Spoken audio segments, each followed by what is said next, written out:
Okay, we're dealing with rational expressions and we're working with division on this one. Remember that when we're dividing fractions, that's the same thing as multiplying by the reciprocal on this second one.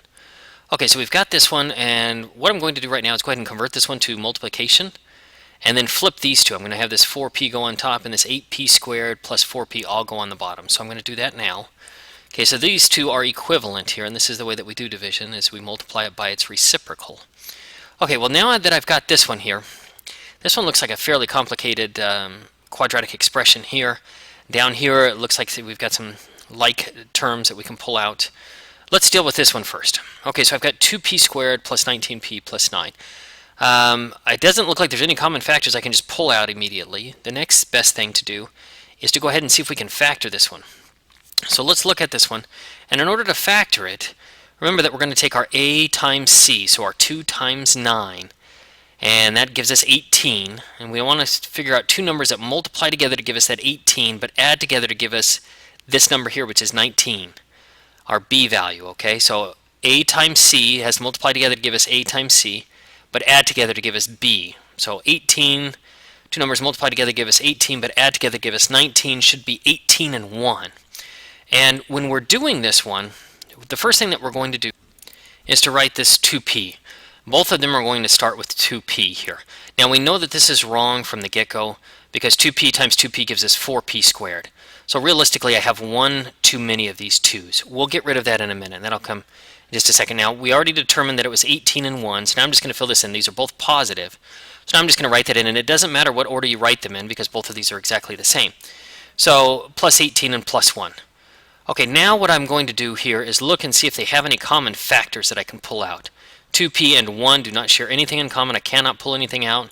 2p and 18 do. They share a 2 in common. So I'm going to pull that 2 out right now. So that if I pull the 2 out, that gives me just p plus 9.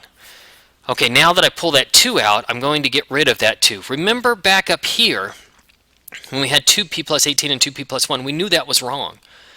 Okay, this is the Berry method of factoring. You can use a different method if you'd like to. Most students find this one to be the easiest.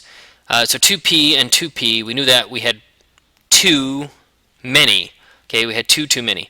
So when we pull this out, that's the one we get rid of. Now if we were to FOIL these or multiply these and use the box method, we would get back to this original one right here. So that way we know that we got it right.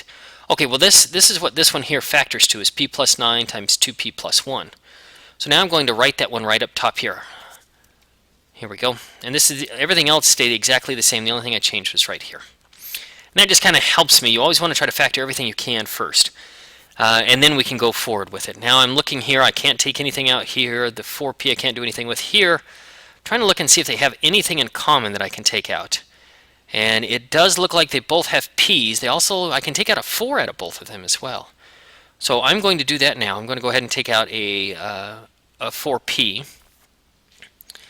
There's my 4p. If I take out a 4p, I'm left with 2p and then plus 1, because if I took out a 4p out of 4p, I'm left with just plain old 1. Okay, so now that we have this, now I can combine this. It's multiplication, so I'm basically going to multiply the tops and multiply the bottoms.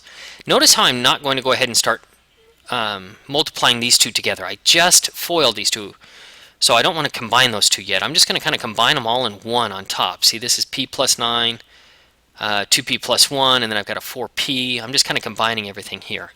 Now that I have that, I look to see if there are any anything that is the same on top and bottom. I see I've got a 2p plus 1 and a 2p plus 1. I can cross off the entire thing because this is all within one parenthesis here. So 2p plus 1, I cross off both of those. I also notice that I have a 4p on top and bottom. I'm going to go ahead and cancel those out as well. Now, let's see. I have a p here and a p here, but these two are not the same. This addition sign prohibits me from crossing those two off.